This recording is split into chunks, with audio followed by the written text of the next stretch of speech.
Howdy folks, and welcome to the Hillbilly Kitchen. Today we're cooking up a Hobo Skillet meal.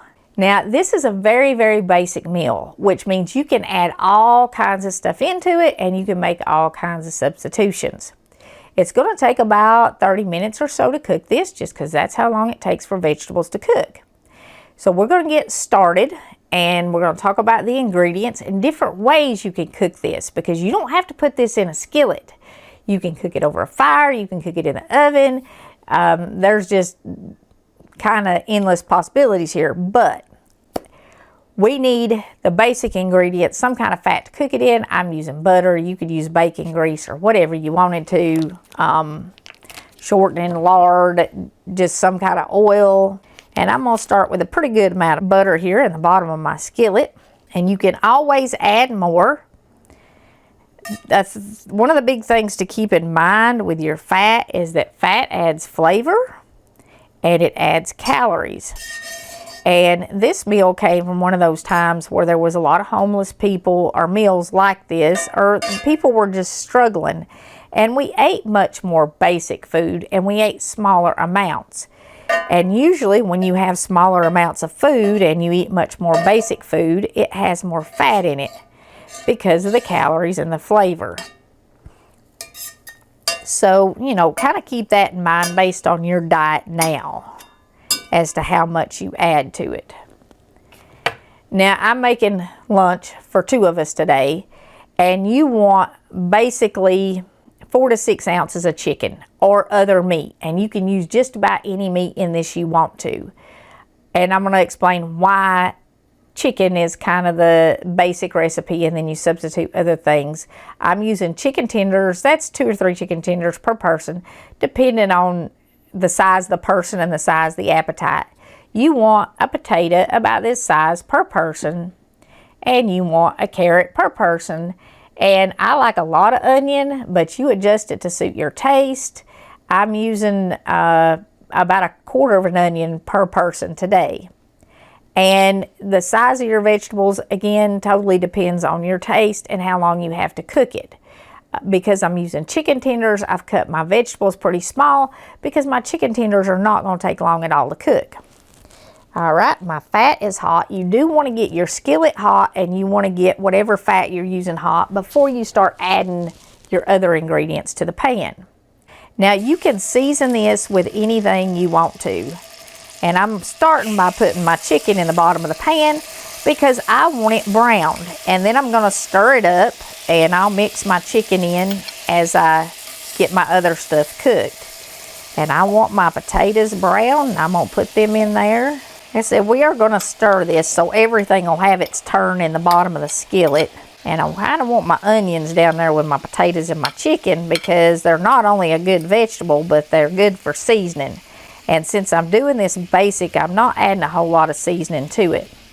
A lot of times I'll put just a little bit of lemon and honey on my chicken, because I just like those flavors on chicken. And almost every time I cook chicken in a dish, it gets lemon and honey. Brett and I used to take great big groups of kids camping. And when we were camping, we would have these every time we went camping. And I also used to take Girl Scout troops camping back in the day when it was still Girl Scouts and Boy Scouts. But what I would do is I would cut up a great big dish pan full of vegetables. And I would have a whole lot of chicken, either chicken tenders or whole chicken breasts that I sliced up. Now, if you're going to use bigger pieces of meat, I would cut it up. And you can use... like this would be a good recipe for a cheap round steak. Just cut it in thin strips. Or you could get whole chicken breasts and cut it in strips. And you can even cut it in chunks if you want to, which will make it go farther. You know, dice it up. That works fine. You could use frozen meatballs in this for the meat. Or a ground beef patty for the meat or something. You know, like I said, it's just endless the variations you can do with this. I added more carrots because my mommy to be is here for lunch today, and she really likes carrots. But anyway, what I would do is I would give each one of the kids that I was taking camping a paper plate or their plate, whether it was paper or we had reusable plates. A lot of times we did reusable plates and I made them do their own dishes. But we would cover the plate with aluminum foil and they would walk down and they would put what they wanted in it. You know, if they wanted more carrots, they put more carrots. Some of them didn't eat chicken at all, so they wouldn't put chicken. Some of them didn't like carrots. Some of them didn't like potatoes. But I would let them put what they wanted in it. Some of them didn't like onions. And, you know, that way everybody makes their own packet. You just have to make sure when you put them on the grill or on the fire, you have them laid out in order some way. Identify them some way, because if you get them mixed up, then you're going to have kids grumbling. Now, the only other thing I am putting in this, because I'm keeping it basic today, is salt and pepper. And I'm going to be fairly generous with it. And I am going to start it. I'm going to put a lid on it here in just a minute. That's enough, I think. I'm going to save some of my salt till the end, but I want a little bit on it now while it's cooking. And if you cook it in the aluminum foil over a fire, you can sit the salt and pepper out for them. If you're doing kids, be careful with it, because kids tend to over salt stuff like that, and then you'll have half of them that can't eat what they fixed. But have salt and pepper sitting out on the table too, so people can add more salt and pepper when they're done. Now you can put garlic in here, you can put hot sauce in here, you can put hot peppers in here. You could also add stuff like cabbage, some of your zucchini and your squash, dice that up and throw it in here. I mean, this is a good use for that. This is a hobo meal. It was made with what you can get your hands on. Just any vegetable that you like, you could go in here, or you could put it in here. And I have diced up cabbage, you know, chopped up cabbage in squares and added it in here. You can add corn in it, like put some corn on the cob around the top of it, or put a little half ear corn on the cob in your aluminum foil packets if you're doing it in aluminum foil. You know, it's endless. Just fix it how you want it. But let me get this covered. I have a cast iron lid that fits this exactly, that came on my Dutch oven, but I thought if I put this glass lid on it, we could kind of watch it cook and I keep an eye on it. Now, I said this was called a hobo meal because it was made out of easy to get a hold of ingredients. And I'm going to do some speculating here, just knowing what I know about the past and the way things were. I think chicken is probably the original meat that went in this kind of meal. And the rest of the ingredients are stuff that you could find in gardens that literally were grown at every house in the country back during the 30s, 40s, and even beyond that. Everybody had a garden. Everybody grew onions and carrots and potatoes. Everybody did. I mean, even people who lived in cities a lot of times had backyard gardens and patio gardens and balcony gardens and stuff where they grew a few things. So these basic vegetables were easy to get a hold of. But during the Dust Bowl and the Great Depression and stuff like that, there were a lot of homeless people. There were a lot of people who were traveling, who were looking for work. People lost their homes, lost their farms, lost their jobs, and they were desperate. And I think the poor chicken got put into a lot of pots because it was very easy to snatch a chicken and turn him into dinner.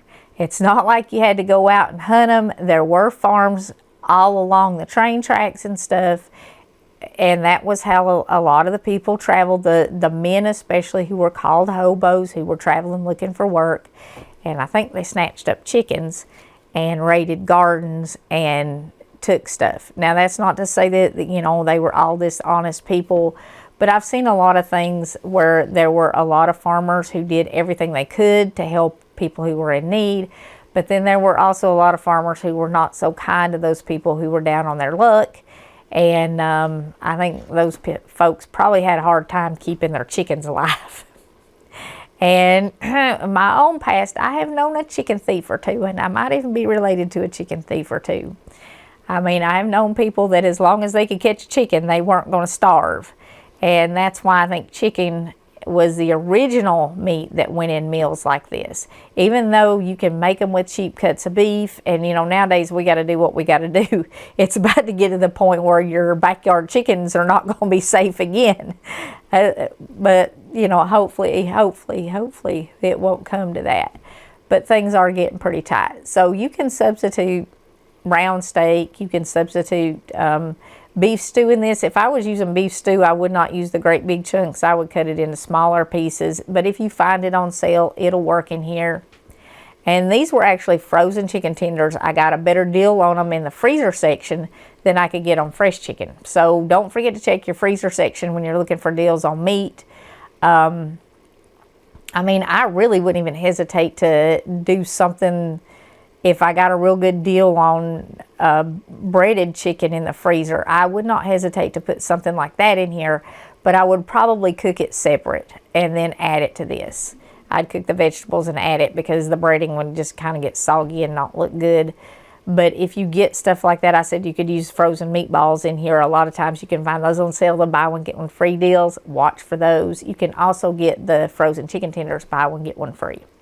So hopefully we won't have to snatch up chickens out of people's backyards to make this in the near future, or raid people's gardens. But like I said, it's made with very basic vegetables. And even though this is very basic, it is going to have a lot of flavor because we're cooking it in that butter, or like I said, that you could use your bacon grease or lard or whatever you want to use in it. But the butter gives it a lot of flavor, and the onion is going to give it a lot of flavor, and the flavor of the carrots and potatoes mixed is going to be really, really good. So basic food can be very good. And in these hard times, you certainly don't need to go spend $45 on some specialty spice in order to make dinner. I mean, that's just ridiculous. And there are spices out there that cost $45 for a little bitty can. Don't buy stuff like that right now. Nobody can afford that. And basic food is good. It's what got, I mean, the West was settled with basic food. The colonies were settled with basic food. We don't have to have a little bitty jar of spices that cost $35 or $45. Just don't need it. This is good. Your family will love it. Like I said, it makes a really good camp meal, and this is something that I always made when we took kids camping. And in the wintertime, I'll get out my great big lasagna pan and I'll layer it with chicken and carrots and potatoes and onions and put it in the oven and put some butter on top of it and make it in a great big casserole dish. And everybody loves it. And buy the stuff on sale. Whether you get it on sale fresh or you get it on sale in the freezer, shop those sales because we have to now more than ever. Anyways, this has been cooking a little while, and I think we can probably stir it.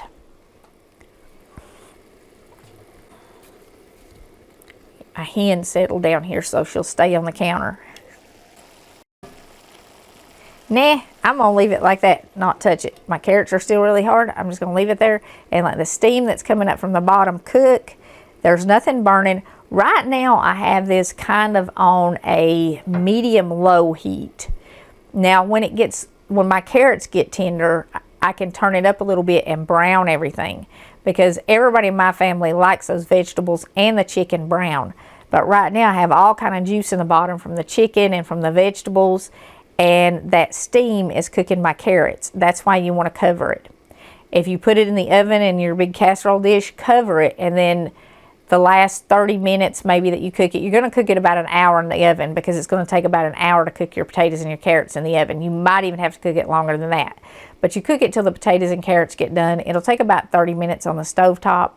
But the last 20-30 minutes in the oven, take it out and stir it. Take the aluminum foil off so the top can brown and everything. And you could also add cheese to this if you wanted to. You could either add it to it when you're cooking it, or you could serve it on the table, a little shredded cheese. I usually don't, because everybody likes this just like it is. Just the basic flavors. It's good. Okay, it's been 10 minutes or so, and we're going to check our carrots again. But before we do, don't yell at me for using the same platter that I had the raw meat on. I washed it. And you do want to wash anything that raw meat touches, especially chicken, well, anything that raw meat touches, you want to wash it, because you could get very, very sick, and you could cause everybody who's eating your dinner to get very, very sick from cross-contamination. So whether it's utensils or dishes or your countertop, make sure if raw meat has touched it that you wash it before anything else touches it or anybody else touches it. So anyways, the thing in our pan that's going to take the longest to cook, because our chicken was in small pieces, is our carrots. And sometimes I'll add stuff at different times. I'll add the carrots first, but I did cut them pretty thin, and you test them just by sticking them with a fork. And I can get a fork through them without them crunching. So they're about done. And it's time now to take the lid off and brown this just a little bit, because our chicken is definitely cooked by now, and our potatoes cook way quicker than our carrots. They're breaking already, so, and very soft. But our carrots, I can stick them on with a fork, which means they're about done. And some folks like their carrots crunchy, so if you like your carrots crunchy, then you don't have to cook it this long. Also, it's a good idea if you're using an iron skillet, always use a pot holder. I've been cooking a long time, and this one's pretty warm, but not too hot. An iron skillet will definitely burn your hands. But we're going to give this a stir now. And we're going to let our vegetables brown just a little bit, especially like our onions and stuff. And you can see there my chicken, that's a little bitty piece of chicken. It's a little bit brown. And those frozen chicken tenders were a little bit smaller than fresh chicken tenders. I probably could have used another one or two, but Miss Alex is crazy about the carrots, and I got plenty of carrots in here, and I really like the potatoes and the onions. So we've got enough chicken for us. That's another thing about these meals. It's what makes them really good for when things get a little tight and you're trying to stretch your budget. You can use less meat in this. And of course you can use more. Like I said, use 2 to 3 chicken tenders per person, depending on the size of the person and the size of the appetite. If you're camping and this is the main meal of the day, and you've been out on a hike and you're dealing with a couple of dozen kids, you might want an extra piece of chicken in there. Oh, that one's nice and brown. But I'm going to put my chicken back down in the bottom because I want both sides of it browned. The onions will brown up real nice too. And those browned onions, like, don't worry about it if some of them even almost burn, or if they kind of start to stick in the bottom of the pan. Just put a little more butter or whatever fat you're using in there, and that'll bring them off. And something else you can do too is you can pour a little water, just a little cold water around in your pan, and the stuff that's stuck will come off of it, and you'll have that flavor in your food. Now, don't get it too burned before you do that. If your folks that you're cooking for really, really like gravy, you can make a gravy to go on this too. Super easy.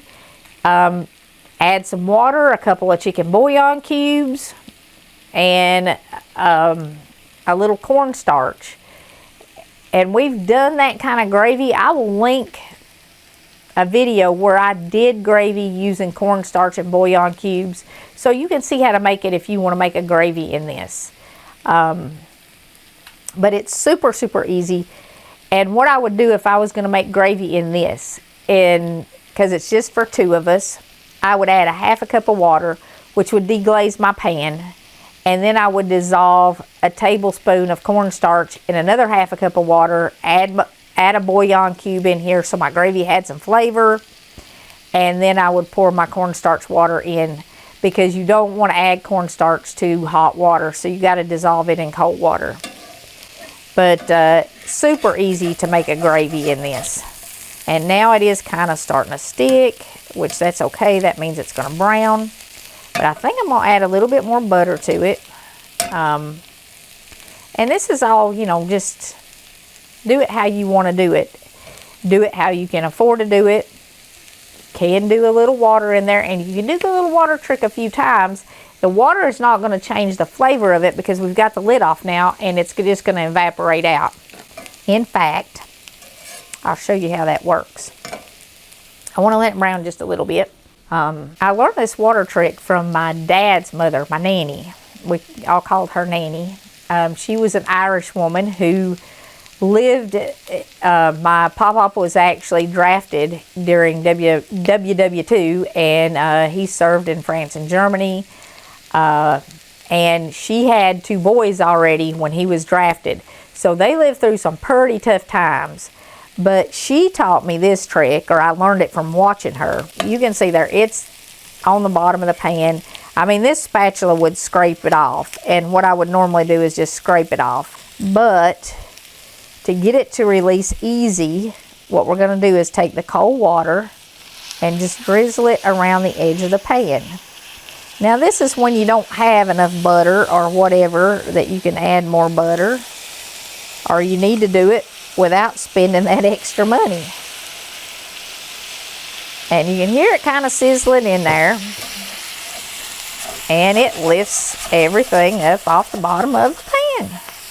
Now, you're still going to want to work it just a little bit, but it deglazes it and lets it release. And you can see how clean the bottom of the pan is from water. And like I said, that water is not going to change the flavor because we don't have it covered now. And the steam is all evaporating off. But we've still got some real nice browning going on. And all that flavor that was stuck in the bottom of the pan is now on our vegetables and our chicken. When you cook this on the fire, you want to make sure you use heavy-duty aluminum foil. And you want to make sure it's still sealed up really, really well, because you have to keep that steam inside of it or your vegetables won't cook, they will burn. And we had more than one child when we were camping with them that their aluminum foil would get punctured or they would tear it, and then their meal would be black, not brown, and that's not good. Nobody likes that. But we took great big groups, and usually somebody would share with them because kids tend to kind of overdo it on food. You know that saying your granny used to have, your eyes are bigger than your belly. You asked for it, now eat it. I heard that my whole life. If we got it out, we had to eat it. So this is basically done. You know the water trick. If you don't have enough butter, or you just don't want to add that fat to your meal, you can pour a little water around there and it'll boil all that stuff off and release it. If you want to make gravy, like I said, put a half a cup of cold water in there to deglaze the pan. Add a tablespoon of cornstarch to another half a cup of cold water and a bouillon cube in it. And it'll make wonderful gravy in this. Now, of course, if you're doing more, you'd want to use 2 cups of water instead of 1.